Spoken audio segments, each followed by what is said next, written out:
Hey guys, my name is Robert Joseph Strada III. Today I'm going to show you my opinion on the importance of conflict and why men who avoid conflict are going to stay average forever, okay? My goal of the video is to show you why it is so important to engage in conflict, how to do it, to give you confidence in doing it and confidence in life in general, and how just going after conflict is going to give you everything that you want in life. My big claim is at the end of this video, you will know everything you need to know about how to handle conflict. So that's why you're gonna wanna stick to the end. So number one, I'm gonna go right into it. Why is it important is what we're gonna start out with. It's gonna get you everything you want in life. Everything you want in life is in the other side of a hard conversation. That is a quote by Alex Hormozi, arguably one of the best entrepreneurs of the 21st century. It doesn't matter if it's a sale, it doesn't matter if it's a conversation with your woman, it doesn't matter if it's a conversation with your child, with your boss. If you just need to have hey, I want to buy that piece of real estate. Hey, look, we need to talk. We need to separate. Hey, we need to talk. We need to talk about our relationship, our communication, so we can be in a better marriage and a better girlfriend-boyfriend dynamic, whatever age or stage of life you are in. It has nothing to do with just money. It's hard conversations in general. Yep. So that's number one. Number two, okay, emotional diarrhea. What? Number two is emotional diarrhea. You're going to love this one. Okay. You ever see these people, okay? I almost want to call them, like I remember I meet people from Wisconsin, they're like this. But really, it's just politically correct people in general. People, you see that they want to say something, and they're just kind of holding it back. They're like, yeah, they're kind of like maybe passive aggressive. Maybe like you just kind of see them, their eyes drifting, and you just kind of want to go up to them and just like slap the shit out of them and be like, just say it. Just say it, whatever you want to say, like just say it. It's okay. It's like they're emotionally backed up and you need them to just kind of have some sort of like social, you just gotta like give them what is it called? They're verbally constipated. They just need a diuretic. And the diuretic is just shutting the up and just letting it go. Shut up your mind. Say what you want to say. Say it. Just say it. Just say it. Just say it. It will help you. It's going to help me. It's going to help everybody around here. I can go on a big tangent with this one for a minute. But one of my biggest pet peeves is just people that are emotionally backed up. It's like, dude, just let it go. Just say it. Just say it for God's sakes. I can just see it. It's in your face. You look like you're going to shit yourself because of how like constipated your emotions are. Just say it. Whatever it is you want to say. So number three is respect. I have so much respect for those that could just have a good, hard conversation. I'm just going to go ahead and just take this. I get warmed up when I'm in the video. Oh! Okay, I have so much respect for people that can have a hard conversation and tell me how they really feel. I'm going to give you some good stories like towards the end. But I mean, I want you to really think about somebody that told you. They give an example of someone that talked to you and they told you how they felt. Hey man, I really just don't like the way that you're acting. Or like, we need to work this out. We need to communicate so we can get this fixed. Like, you were probably maybe a little bit hurt, maybe a little bit perturbed, maybe a little bit offended even. But either in that moment, a few moments later, or a year later in retrospect, you respect that person. You're glad that it happened. Respect. Number four, you'll get what you want far more often than you won't get it when you have a direct and hard conversation. You have no idea. I made another video. I'm going to link it here too as well. And at the end, I'm going to link at the end of the video, which is that when you ask for what you want, and it's a hard conversation, you do that over and over and over and over again, you should get the greatest life in the world. If I ask for what I want over and over and over and over again, and I have a hard conversation, give me money for my product. Give me money for my product. Do you want to date me? Do you want to date me? Will you sell me your real estate? I'm going to get what I want far more often than I'm not. Okay. Number five, it is a win-win-win situation. I got to voice my opinion to you. I feel better. It's momentum. I'm like, like it's out in the open. Here it is. That's number one. So I told somebody how I feel. You respect me for having done it. And you respect yourself in the first place for having done it. Your confidence in yourself to have hard conversations is increased, and you probably get what you want anyway. It's a win-win-win-win-win. Oh, sorry, no. There's actually one negative. There's one. Your old self, your old ego, it's got to die. That's your one negative. That dude, that ego that's holding on to you for safety, just evolutionarily of like, dude, don't do it. Don't have the hard conversation. Don't. He's like holding on to your amygdala, like a prisoner holding on to the bars. Like, you'll never take me alive. And you're like, dude, I don't want to take you alive. I want you dead. So the one negative is that you kill the limiting belief voice in your head. That's your one negative. He dies. Oopsies. I apologize if I blow you guys out with my voice. I'm trying to figure out where to put this damn mic. Number 6, conflict shapes your character. It's a age-old wisdom, and a million people have said it. Again, I'm not inventing anything here. Okay, but everybody knows through any culture, evolution, stage, leader, everybody knows conflict is going to shape your character. You have a story, great story arc. Okay, you got a kid that goes in the wild, he does some crazy stuff, he comes back after doing the hard thing, facing the conflict. He's now what? Stronger man. He's got better character. Difficulties are meant to rouse, not discourage. William Ellery Channing. Number 7, conflict is going to be the price of a strong identity. Okay, if you want to be the man that you want to be, or woman, shout out to my gals, okay, you need to be going through conflict. You need to be facing conflict. That was the weirdest peace sign I think I've ever done in my entire life. Did I hold up I can't feel my hands, so I'm trying to do a peace sign. A true leader has the confidence to stand alone and make tough decisions. Douglas MacArthur. Conflict is going to give you authority, all right? And again, I have a good story. I just want to wait till the end because I'm going to go into it on how someone's authority was very much raised in my mind when we had a conflicting conversation. But it's going to absolutely give you authority. Somebody who is not afraid to have a conversation that might upset somebody else is going to naturally be put in a position of authority. Hey, man, like, where's leadership? Leadership's down here, so I'm not going to go too deep into it. But if you're in a burning building that's about to explode, and we need to get an argument, no, I'm going to stay in the burning building. Like, no, dude, you need to get out. You're being an idiot. Get out of the building. It's going to explode. It's burning down. The person that's not afraid to upset the other person momentarily for the greater good of both you and the individual in the cause is going to go into a leadership position. So, Jim Rohn, learn how to be strong but not rude, kind but not weak, bold but not a bully. And I'll give you authority. That sentence is controlled confrontation. Number 9 is that conflict is the engine of growth. At the end of the day, you need to have something that gives your brain a little bit of limbic friction. I heard Andrew Huberman say that, and I've been using that myself a lot. Limbic friction. It's growth. If I'm going into, it doesn't matter like how, if anything I say, if I say like I'm just so comfortable with conflict that I never fear it and I love it, I'd be lying to you. My ego would be getting activated. My ego would be talking to you. As Jocko Willink, my ego would be talking to you. That'd be it. Of course I don't like conflict. Part of me, maybe there's a sadistic part of me that likes it. The same part of me that likes fighting, okay, and facing danger and doing dangerous stuff. That's just a masculine trait. But at the end of the day, I'm like, oh, dude, I don't want to do it. I don't want to have that conversation.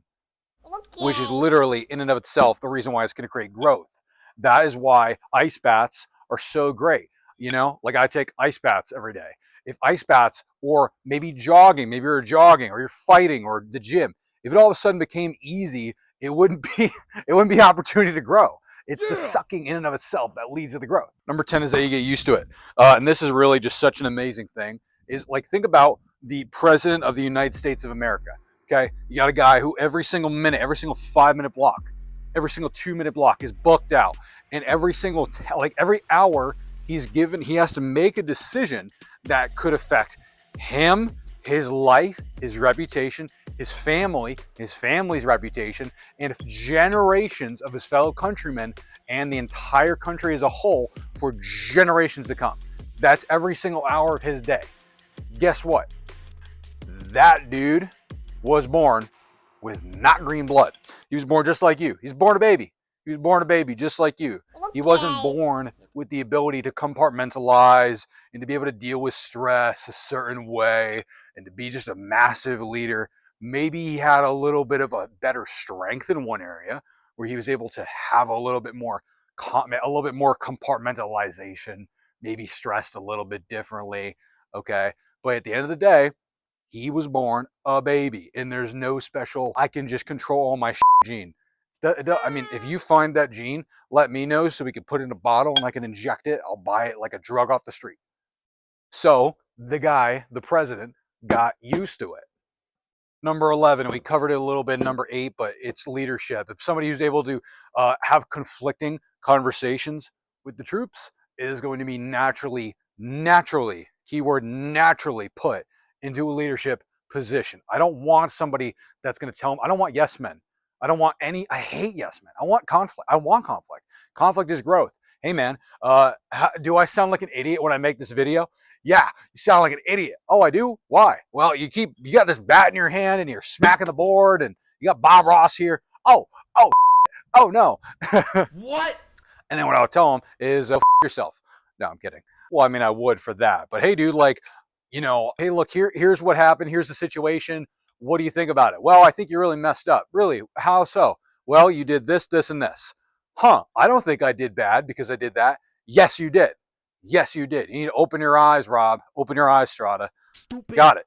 Okay, I guess my eyes are open now. I need those friends. I want those friends closer to me than friends that are too afraid to hurt my feelings. Jim Rohn quote, the challenge of leadership is to be, oh, we already read this one. It's okay. It's so good we'll read it twice. To be strong but not rude. To be kind but not weak. To be bold but not a bully. Be humble but not timid. Number 12, power. If you ever want any form of power in your life, you have to be very comfortable with confrontation. Again, I'm not saying that I'm just some dude that, and I already covered this earlier, that's super duper comfortable. I love confrontation. I love it. Let me just confront some people. No. But if ever I or you or anybody unarguably wants to get in a position of power, it doesn't matter if I want to be something very like something holy. I want to be a pastor.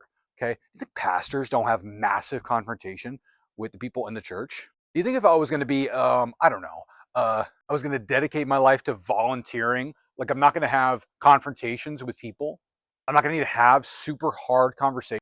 Technical difficulties. Some things that happened was in the middle of filming. Actually, the stand fell and then it broke. And so I had to buy another one on Amazon. Next day ship it. While it's happening, it snows out. So, yeah, okay, we're here. We're continuing. So, number 12, power. I already went over that. Number 13, the greats are very comfortable with it. Okay, if you think Patric Bet-David, Alex Hormozi, Donald Trump, that's right, I said greats. They are extremely comfortable with it. All the people that have the most power, they have confrontation daily, okay? They need to utilize it to not only grow themselves, but it's simply something that they just gotta do every day, okay? So they're extremely comfortable with confrontation. Now, at the end of the day, like, now do I know with 100% certainty how these people have become so absolutely very comfortable with confrontation? No, I don't. But the fact that it is possible, that in and of itself is something to just be extremely cognizant of. People, whenever they put, I want you to imagine someone that goes for a workout. If they put Arnold Schwarzenegger on their workout mirror or when they're going to the gym, the reason why they're doing it is because of his work ethic. They're thinking what was going through his mind that allowed him to have such an amazing work ethic. I don't know 100% certainty how these dudes got like so comfortable with conflict. I just know it exists. So that's all you need to know for now. Mr. Strada, why are you so adamant on trying to get us to have conflict? What happens if you don't?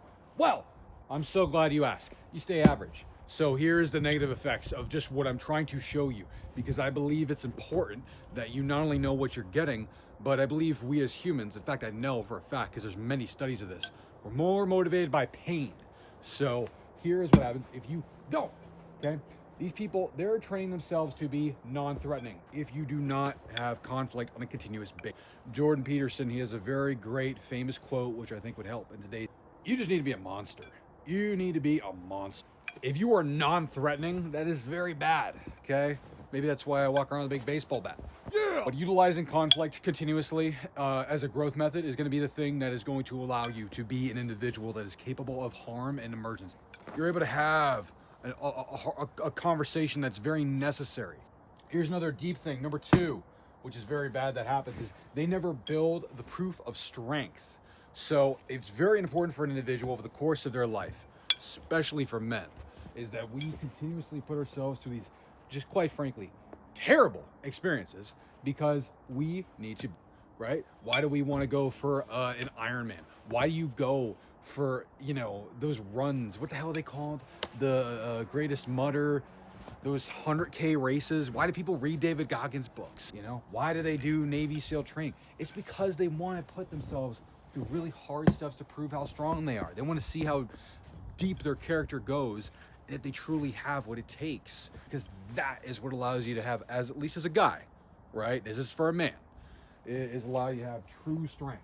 So that's why you gotta have conflict on a daily basis. That's why you gotta go for a workout on a daily basis. That's why you gotta continuously put yourself in harm's way on a daily basis. Okay, so number 3, they never learn to create outcomes. This is a very bad thing. If you do not know how to handle conflict or to, you know, make sure that you're putting yourself in harm's way, maybe it's a bad way to put it, you do not have the ability to create your own outcomes. Okay, if you don't know how to create your own outcomes, you don't control your destiny. If you don't control your destiny, why the are you alive? I want to control my destiny.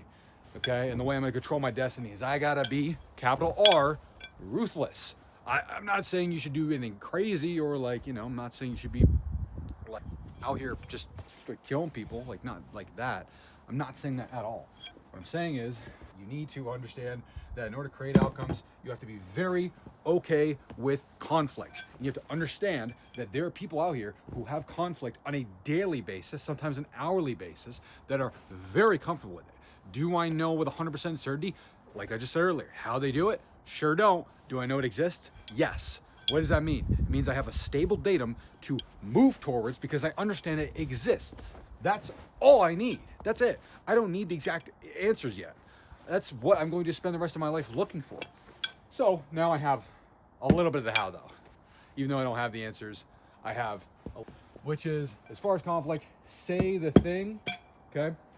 The moment you want to say the thing, okay? Every moment that you spend thinking about it, it's like you're just, imagine energy as those passive aggressive people that are kind of like, you could kind of see it in their face. I always think of people from Wisconsin. I don't know why. I hate people from Wisconsin, but they're very passive aggressive people. The type of people that they'd make a Black Mirror episode of, where you see that they want to say something and they just don't say it. And it's just it's bottling up in them. It's like, dude, just say it. Just say the dang thing. It's okay. Okay? So the moment you say something, you just say it. You're just wasting energy and you're creating a habit. You are creating a habit that the moment I need to have something I need to say, I'm actually going to physically get anxiety if I don't say it. I don't even think this microphone's working. Yep, my microphone isn't even working. This thing's useless as hell. Okay, cool. Restart number 2. Oh. Number 2, thinking of it, say it. Wow, it sounds a whole lot like number 1, okay? But there's a little bit of a twist to it. So here's what I'm trying to allow you to understand.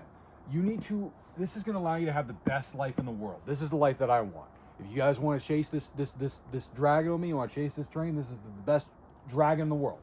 I want to be 100% authentic. I want to be completely honest and completely transparent all the time, because it just allows me to just be free and I can just be myself. And I think that's just like the best feeling in the world. And then guess what? Anybody that doesn't like it, it's like off. But I'm continuously investing in my education and my development as a leader, so that way when I can have this hard confrontation with you, I know right from wrong. And I know and I'm confident in myself that you are up. So, in being 100% authentic and honest, sir, we need to have this conversation. Number 3, say it, shut up. Okay? You're not going to say it and then justify it and then think about it and come back. No, you are going to say it and then you are going to shut the up. The reasoning why is because if I were to, this video is gonna, if I'm gonna chop it and it's gonna just destroy all my silences. If I could, I would leave a nice silence for emphasis. But I know that my AI is gonna chop it. I'm talking to you, AI. I know what you're gonna do. You're gonna chop my silence. That'll leave a dramatic effect. You need to say it and you shut up. Okay? You need to get comfortable with silences. You be okay with it. Okay? I'm gonna say it and I'm just gonna sit there like this. Okay? If they want to have, and if they want to come in and they want to be like, well, wait, what, huh, who? And I'm still going to be like this. I'm still going to be imperturbable. I'm still going to be calm. I'm going to be like, hey, you know what, at the end of the day, I said that. So you can react however you want to that. Which that is hinting at number 4, which is chill the out. Imperturbable. Imperturbable should be a word. I think, honest to God, it's probably gonna be my next word I'm gonna get tattooed on me. It's that important to me. I think if God could give me one thing before the day that I die, it's to be imperturbed by things that happen to me. I think it's what the Stoics wrote so many books about, and what so many people love to talk about and prophesize about, which is the fact that I just don't want to be affected by everything in my life. I don't want to be reacting to every single thing that happens to me. It is so draining and annoying, and I can't live my best life when I'm just reacting every single 2 seconds. It's terrible. Okay? Like, I want to care about things. I want to put my energy into stuff, but I need to not be caring about other people's reactions. I'm going my path. Your reactions are something entirely separate. So gotta be imperturbable, unfazed. I don't care. Dude, I don't care, man. I could smile in the storm. Your reaction doesn't affect me. Which also hints at number 5, which is how they feel. It's not your problem. It's not your problem, okay? If I tell you, hey, bro, you stink. You got to put some deodorant on. It's not my problem you feel bad about it. You should put on some more deodorant. You know, you should not be like a smelly I'm sorry. Not really. But it's like, I can't help how you feel. I could just tell you the truth. Like, we have to have this conversation. The conversation had to take place. And your feelings are a byproduct, which is totally redundant to the conversation having needed to be had, which is totally redundant and off topic to the result that needs to be had, which is you taking action. For the specific funny example that we're utilizing, you need to put some deodorant on, bro. I gotta have that conversation with you. I don't care how you feel. Your feeling does not matter for this conversation, okay? Now, I'm gonna give you an example. I was in Stillwater, Oklahoma. Story time if I don't slip. One of the greatest examples, by the way. Did I skip anything? No. This is what I want to talk about. The bad feelings and the ruthlessness that you give somebody, that you gift somebody in a nice little ribbon. Your ruthlessness is actually going to be the best gift ever. I'm going to use 2 stories. First is going to be one that's not mine, and one's going to be a story that is mine. Patric Bet David. His is the first story. I remember Patric Bet David talking about a story about an individual that hated Patric for telling him something that he needed. I can't remember the exact story, but it's a pretty famous one. They made tons of shorts about it, and they clipped this long form video. It was a big story. And this guy hated Patric Bet David because he was very honest with him. And years later, he said, Patric, I hated you for years. I did not want to talk to you because of that truth you told me, but it actually allowed me to completely reshape my life and go in a new trajectory because of what you said to me and how ruthless you said it. Patric Bet David is a great guy. Patric Bet David is worth hundreds of millions of dollars. My opinion of him makes zero difference on whether he's a great guy or not. Guy's successful. You can't argue that, okay? And he changed somebody's life by being ruthless, okay? That's his story. My story, Stillwater, Oklahoma, Jim's story. There was a guy who actually ended up being a mentor of mine, go figure. He was just a random guy in a gym that was wearing a funny hat. I'm still trying to think about how I should tell this story, but it was just a guy in the gym, and I met him. And as it turns out, he had his own company. I had my own company at the time. This guy is about maybe 15 years older than me. 15 years older. He's an older gentleman. And I remember during this period of my life, it must have been 5 years ago, 4 years ago, I was very lost. I had just gotten out of the military. I did not want to move back to Connecticut, so I decided to move to Oklahoma because it was very low rent. It was like $400 a month for a really, really big 2-story apartment. Anyway, I'm sitting down with this dude. We're at the gym, we're at the bench, and I'm kind of being a little bit of a victim, and I'm just like kind of telling him my story. And he's just sort of like looking at me. I'm being a victim. I'm being a victim. I'm telling my story in a victim way. And I'm just sort of have this kind of energy. And he just sort of looks at me like, kind of like this, just staring at me, just looking in one eye and the other eye. Like left eye, right eye, left eye, right eye. Until I'm finished with the story, I'm looking at him, I'm looking away, I'm looking at him. I just remember every detail of this. It affected me very heavily. And then when I finished the story of me being a victim, I just like look at him and I'm like, what's going on, man? Are you okay? Ugh. Like, what do you mean? He's like, your energy is just horrible. I don't want to be around you. No wonder you don't have any of the goals or any of the success you're having. Your energy is just disgusting. Just looked at me and just leaned in like this, like almost with a vein popping out his neck. Your energy is horrible. And I chuckled. I nervously chuckled. I was like, dude, I don't know what to do with that. This was like before we were like super close. This was a guy I think I met like a few times, and he was just this ruthlessly honest with me. He's like, your energy is just like absolutely terrible. You're gonna repel a lot of people with that. And the way he said it to me just totally caught me off guard in a way where I remember that story, every detail of it, for quite a while. And it told me an impact of how I can be ruthless with other people. It left like a milestone of I can be ruthless with people and it could positively affect me. Because when he said that, I really realized, okay, I need to stop being a victim. I cannot ever let this happen again, ever. I can never ever tell a victim story. And to that day, and he didn't say like, not to hurt your feelings. He did not say that, not to hurt your feelings. I don't want to be, come off harsh here. Hey, can I speak to you like a brother? He was just like, yo, what the and just told me what's up. So sometimes you could do that, dude. You're gonna save somebody's life by doing that. You don't need to do all that, preemptive of, hey, can I be honest with you for a second? Sometimes you just gotta lay it on somebody. It's better than not doing it.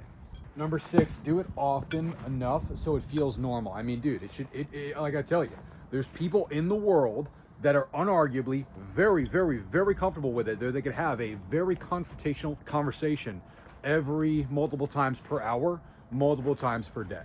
Okay, all the people that are the most successful. I don't care if you don't like them. Donald Trump is very successful. Alex Hormozi, Patric, David. I don't want to say a bunch of random names here, but Conor McGregor. Okay, these people, they're very confrontational. They're okay with it. You have to understand that. You got to be comfortable with it. They do it on a daily basis, consistent basis, to the point where then they figure out how they're going to do it in a way that fits their lifestyle, that fits their mode of communication, so they can do it on a constant basis.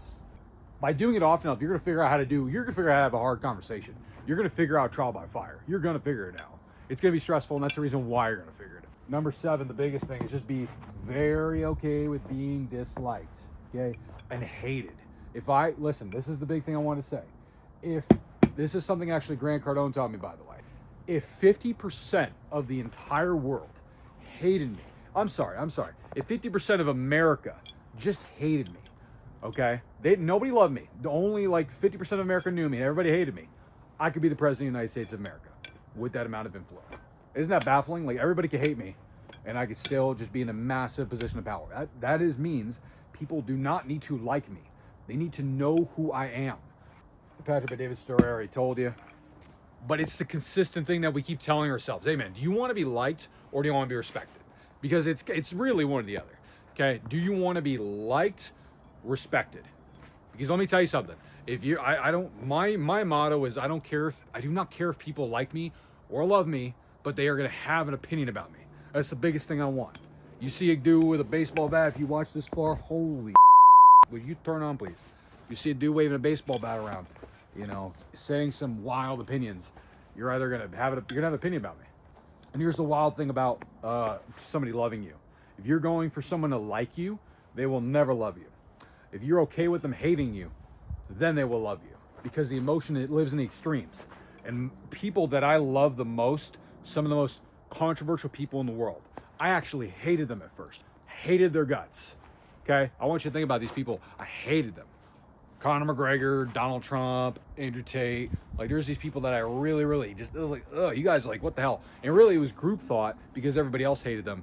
And then once I like saw how much balls they had, I'm like, dude, okay, bro, now I love you. You're my favorite. But if you're just going for just you're not even in the game. So if you found value from this content, like, this is such a low romantic scene, isn't it? Oh my God, dude, holy crap. Slippery Jim, Batman. Please click on this video here or on the playlist. Thank you very, very much. Appreciate you guys. Like and subscribe. Nothing without you guys. Bye.